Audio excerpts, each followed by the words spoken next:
So I've done a fair few desk setups on the channel in the past, but most of them usually have products from all sorts of websites, all sorts of companies.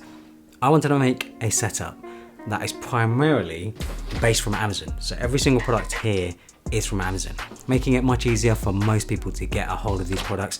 Because sometimes when you find a product from an obscure website or something, some other brand, maybe shipping isn't as good, or maybe it's not available in your country. All of these products here, I've tried to make sure that they're available in the UK and in the US at least, because that's where most of you guys are watching from. I've also tried to go for a mix of high quality products and budget products. I didn't want to go completely budget because I think some things, when you go super budget, they're just not going to last. So yeah, I've tried to do a good mix of everything. So let's first start with the desk. It's from FlexiSpot and it's the EG1. So I've actually been using a FlexiSpot desk myself over in my actual personal setup for over 2 years now. Setting it up is a breeze and shouldn't take longer than 30 minutes to an hour. It may be that I'm used to setting up desks now, so I find it easy, but seriously, anyone with half a brain shouldn't have any issue. What I find most impressive about FlexiSpot desks is how quiet the motors are.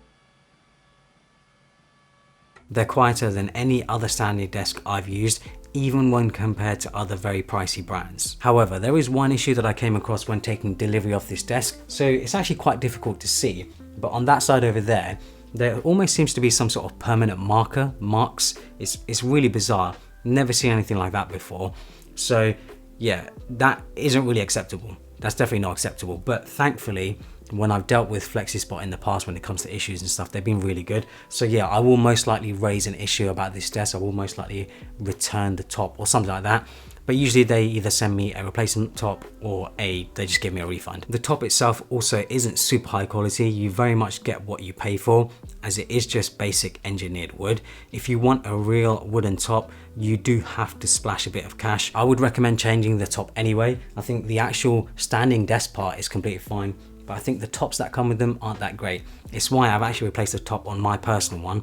I just found a top online from some random company and I've changed the top on mine to make it much bigger and a bit better quality. For cable management, I found this net that can be attached to the bottom of the desk. It comes with sticky pads, which is what I used, as it's strong enough for my use case. But if you are packing a lot in the net itself, you can actually drill it into the desk. It does a very good job of containing all the cables, would highly recommend. Next up is the monitor mount, which I've shared previously on the channel. It's super cheap, super budget, but it does the job. It comes with a laptop tray too.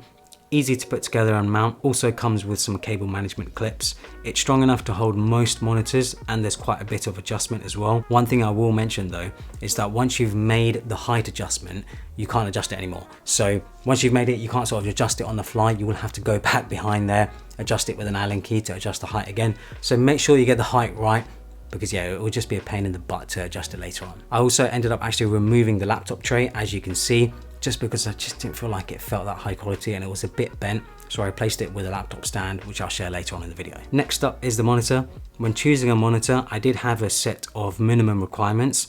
It had to be 4K. It had to have a minimum of 120 Hertz for things like a PS5 or an Xbox Series X. And it also had to have USB-C for a one cable connection with a laptop like a MacBook. I ended up going with the M32U, which I had laying around, and it fits those requirements. By the way, if you're interested in this wallpaper, I'll leave a link to it down in the description below. Gigabyte have released a few new versions of this monitor, which I will also link to. It's a 32-inch 4K IPS monitor, which is great for a one monitor setup as it can do nearly everything. It does 4K up to 144 Hz, which is great for both PS5 and Xbox, as well as PC gaming. When connected to my MacBook Air directly via the USB-C cable, I was even able to get 144 Hz. However, one issue with the USB-C port on this monitor is that it only does up to 18 watts of charging power. It might be enough for something like a MacBook Air, like what I have here, but if you start doing intensive stuff, or maybe you have a 14-inch MacBook Pro or 16-inch MacBook Pro, you might actually find that you're using more power on the MacBook than the monitor can charge at. I do have a fix for this though, which again I'll share later on in the video. As well as the USB-C port, it also has two HDMI ports, a display port, and a built-in KVM hub, so it really is packing a lot of features. A newer alternative I found recently is the AOC Agon AG324UX. If you're really set on having higher power delivery via the USB-C port, this monitor can do 90 watts of power.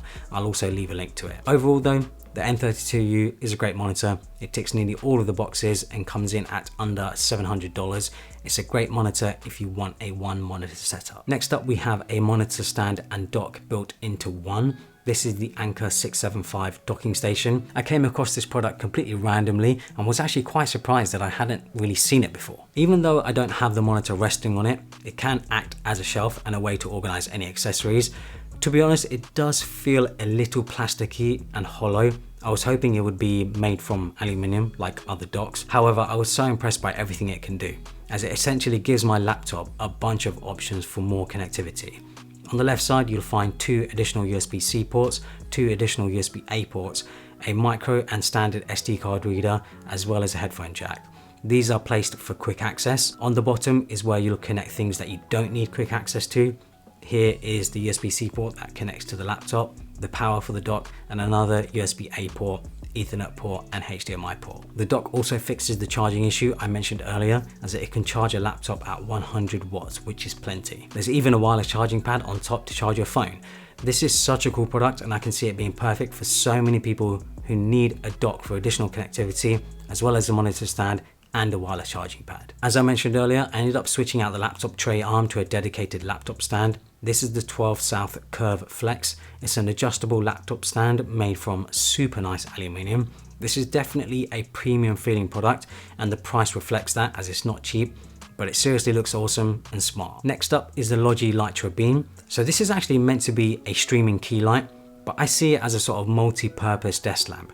It is essentially a light bar that can change color temperature and brightness. It also only needs USB power, doesn't require its own dedicated power brick. It can adjust to pretty much any angle you like, and it even has different mounting options.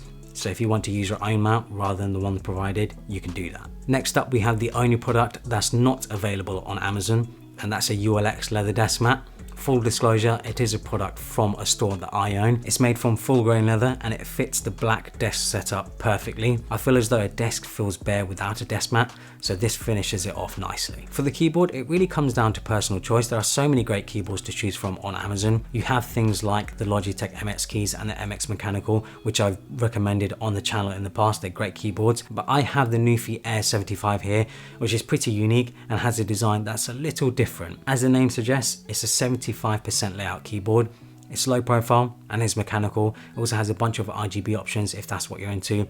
I think it's a really nice keyboard. For the mouse, I've gone with the Logitech MX Master 3. Again, the mouse really comes down to personal choice. If you're after a mouse though that can pretty much do it all, this is it. It has buttons all over it and is the ultimate productivity beast. It's also very ergonomically designed. It feels comfortable to use for extended periods of time. It charges via USB-C too, and it can last up to 70 days on a full charge. Next up is the office chair. So I did some looking on Amazon and came across this one from a company called Sihu. I think that's how you say it. To be honest, I've never heard of them, but it has over 14,000 reviews at 4.4 stars. I'm not gonna lie, I was skeptical because when it comes to things like this, when it comes to office chairs, you really do get what you pay for. And considering the price of this, I just wasn't expecting much. Setting it up was fairly easy. They provide all of the screws and tools you need. I got it done in around 15 minutes. The quality of the material surprised me though, in a good way. It's mostly made from aluminium alloy with a mix of hard plastic.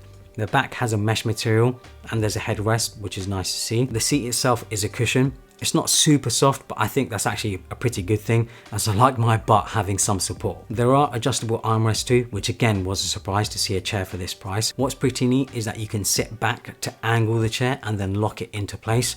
Ideal for moments for when you need to sit up and focus when you're working, or if you want to lean back to read something or watch something on the screen. I'm very, very impressed by this chair.